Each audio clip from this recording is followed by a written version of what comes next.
मैं बड़ा अभाग्यशाली इंसान हूँ कि मैं अपने बाप का सपना पूरा नहीं कर पाया।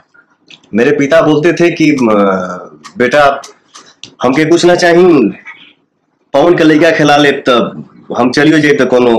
तो किसका मोबाइल है ये? आपका अच्छा आपका है तो मेरा ही है।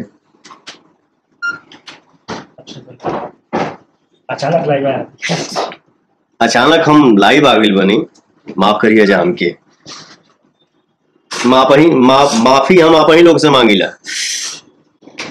अब बाकी हम बहुत कुछ देख ली आज के डेट में, आज के तारीख में, आज के दिन में कि मान सम्मान इज्जत प्रतिष्ठा बाप हो बाप। चलो हम दूसरे दिन बात करब, अब ये मुद्दा पे हम बात नहीं करेंगे। कोई भी चीज समय से शोभा देता है ब्रदर।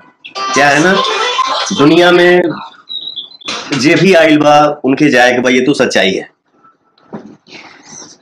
मैं बड़ा अभाग्यशाली इंसान हूँ कि मैं अपने बाप का सपना पूरा नहीं कर पाया।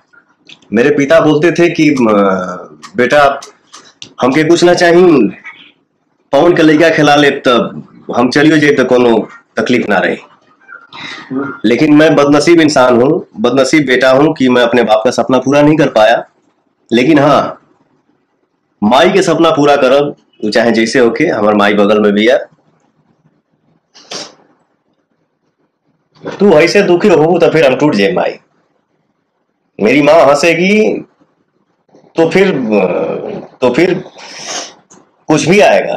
तू ऐसे कमजोर हो तो फिर हम तो ऐसा ही टूट जाए। हमारी माई हंस दी तो फिर दुनिया का कोई भी किला तुम्हारा बेटा तोड़ देगा। और बाकी हम ज्यादा बोली लेना, इंसान के लिए सारा काफी होता है। पुदीना की खुशी में लड़का हमारा काटता भाई हमार। बढ़िया से रील बनाओ जा, जेकर जेकर टॉप मारी रील्स ओके गिफ्ट हम अपने हाथ से दे। खुश रह जा, मस्त रह जा।